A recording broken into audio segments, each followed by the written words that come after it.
Hey, Andrew here for mynexttablet.com. Today with an unboxing of the new Samsung Galaxy Tab A 10.1 2019.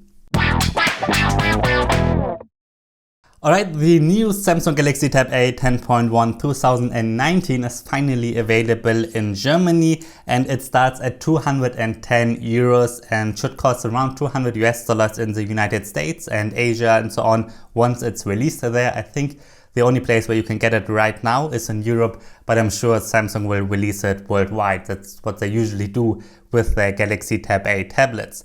As I said, it's available now and we can start the unboxing. So let's look inside the box. We've got the tablet itself, obviously, and it looks pretty nice. Then we've got a power plug and then a USB-C to A cable. So we get a USB-C port here. That's nice to see.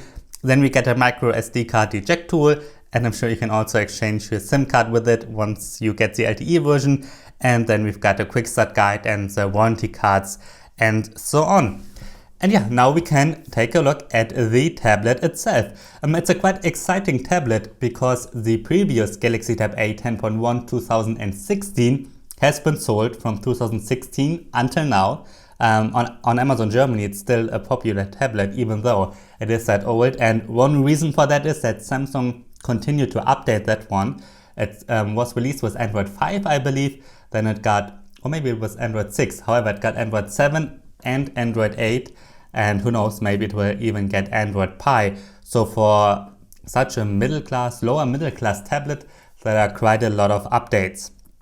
Alright, but now we want to look at the 2019 version that starts at 210 euros. First of all, if you haven't looked at the Galaxy Tab S4 or other recent tablets from Samsung, then compared to the predecessor, the typical buttons here on the bottom have changed. There are none anymore. You can control it using the touch screen only.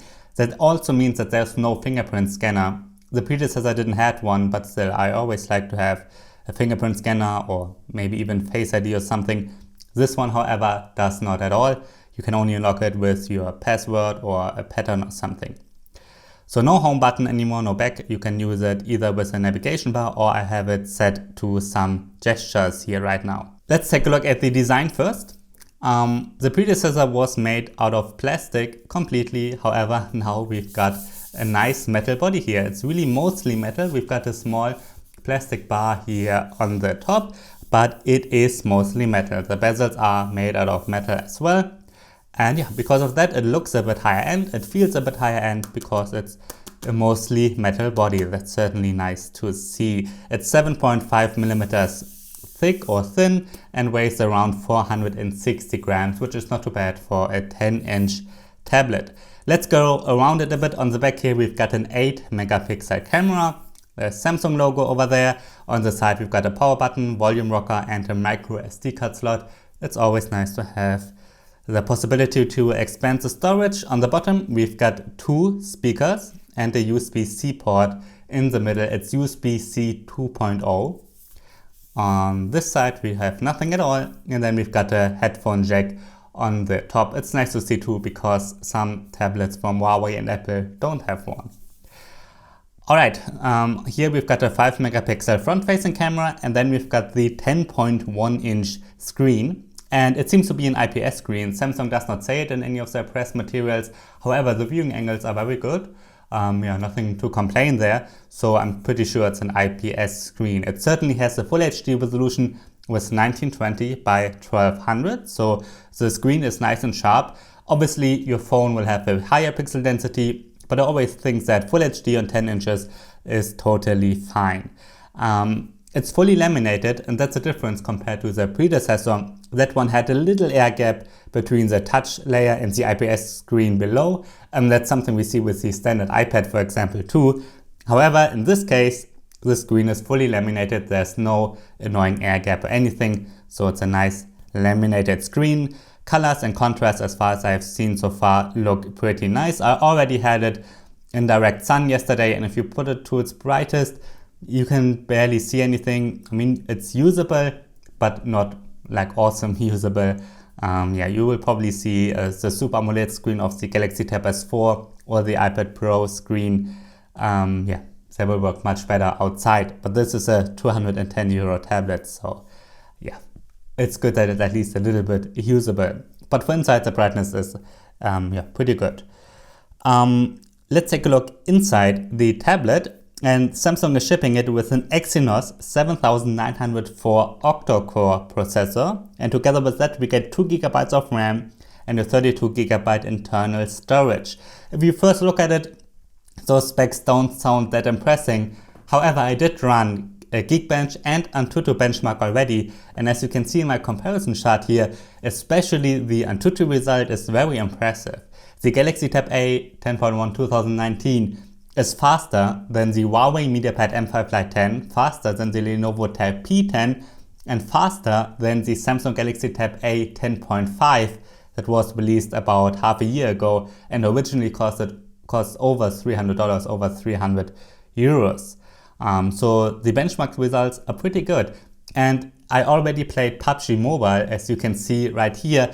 And indeed, those results of my gaming tests, they are reflected in the benchmarks because I was able to set PUBG Mobile to HD graphics and to high frame rate.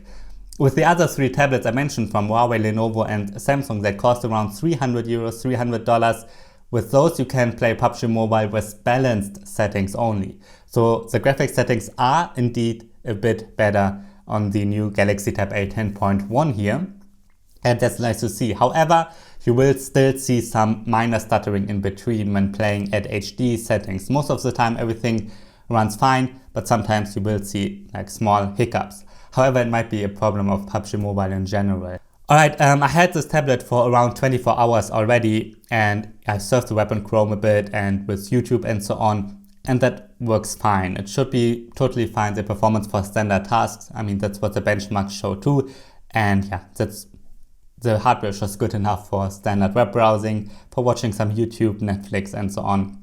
For that, the performance should totally be fine. However, you've seen the benchmark comparison too, that the performance of the Galaxy Tab S4 and so on, or the Huawei MediaPad M510 is still noticeably faster than this one. This is still only, kind of only a mid-range tablet, but a pretty fast mid-range tablet.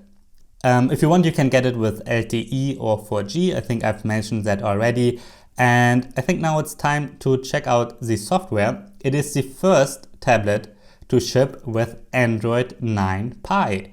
And that is really nice because, well, it's the first Android Pie tablet that I've had in my hands, and I had pretty much all tablets in my hands. So we're getting Android 9 Pie here. And in fact, I think that the software might be one reason why you want to get a Samsung tablet, because the 2016 Galaxy Tab A was shipped with Android 6. Then it got an update to Android 7. And then it got an update to Android 8. Just a couple of months ago. And who knows, maybe it will even get Android Pie. So even the mid-range tablet, the Galaxy Tab A that was sold for sometimes just 160 euros here, got an update to Android 8 from Android 6 originally. So there's really no other manufacturer besides Google and Apple who update their tablets, even the mid-range tablets, like that. So I always really think that Samsung is doing a good job with updates. It always takes a long time. I mean, the Android 8 update was released over a year after it was released originally by Google, but still, at least you're getting Android 8. So I think if you want to be relatively up to date with your Android tablet, that Samsung is doing a pretty good job here, and certainly better than Huawei or Lenovo. On top of Android 9 runs the One UI in version 1. It's similar to the Samsung Experience UI or to TouchWiz. They just changed the name somehow for some reason. Anyway, as you can see, it does look indeed quite a bit different compared to vanilla Android, but it looks like the Samsung Experience. If you had the Galaxy Tab S4 or the Tab A 10.5, if you played with that one, it looks just the same. I like the design. It looks a bit modern, but it obviously is heavily customized. You can also see that in the settings here, that all looks different compared to vanilla Android. We obviously do have some Android 9 and One UI features. For example, the digital well-being. I've got it set to German here right now, and there you can see how much time you're spending with which apps and so on. There you can see what you've been doing you can see I hit it quite a bit already yesterday. Yeah, and that's it pretty much. You have a kids mode if you want to, but I'm not sure if that is really that useful. There's an energy saving mode, a blue light filter, a night mode, and you can here turn on or turn off the navigation bar on the top and bottom here. Now you've got it back. Or you could have used the gestures that I had previously. By the way, at the beginning I thought there's something weird going on with the split screen view, because usually you can just hold one and then put it to the side, right? Like we used to be able to do with Oreo and Nougat, but that's not the case here anymore. How you can use it is just press along on that, and then you can switch to the split screen view, and then you can open two apps side by side. And while I'm doing that, I open the gallery here, and then we can take a look at some screenshots that I took. First of all, out of the box, out of those 32 GB, 8.5 are taken up by the system. So out of the box, you've got around a bit over 23 GB to use by yourself. I had the Geekbench benchmarks, you've seen that already. I took some screenshots of PUBG Mobile just to confirm that the graphics are set to HD and to high. And I already did my battery test that was running overnight, and I got a runtime of 10.5 hours, which, as you can see in the comparison chart here, is a mid-range result. It's not awesome, it's not totally bad, it's in the middle. The 10.5 hours are fine, but certainly not great, but also not terribly bad. For that, I'm always looping an HD video, the same HD video at medium brightness turned on Wi-Fi, and it's looping until the battery or the tablet shuts off. So 10.5 hours in that battery test. Alright, and now I have to start my real review. As I said, I already had the benchmarks and PUBG Mobile running, and I played with Chrome and YouTube and so on, but that's really only kind of been in the last 24 hours. I now have to do some real live testing. I will be on a plane tomorrow, and there I have over 12 hours with it on the plane, and it will take me maybe 1 or 2 weeks until I have a final review, but I wanted to get this unboxing video out already because the Galaxy Tab A series always is pretty popular. If you have any questions, feel free to write me down below, and then I might be able to include it in my final review. I will do further gaming testing and really use it, also use it with the keyboard. I also like to get some work done with the tablets, that's testing the Bluetooth connection at the same time then and so on. So if you have any questions, feel free to write me down below. My first impressions are pretty good though. It seems to be pretty nice mid-range tablet, lower mid-range tablet with just 210 euros, and as I said, probably around $200 US. That's a really good price for a mostly metal body, a decent full HD screen, and for that price, a very good performance, especially in benchmarks, but also in my PUBG gaming test. What you don't get are 4 speakers. We only have 2 speakers and no fingerprint scanner, and those are premium features that the Huawei MediaPad M5 Lite 10 and the Lenovo Tab P10, they offer that. They cost around the same by now, mostly in Europe at least. You always have to compare prices. They are weaker but have more premium features. Alright, these are my first impressions. Again, this is not the final review. If you want to check out the final review, go on mynexttablet.com or on this channel and see if it's available yet. After this video, it will take about 2 weeks until it's released. Alright, I'm Andrzej from mynexttablet.com. Thanks for watching.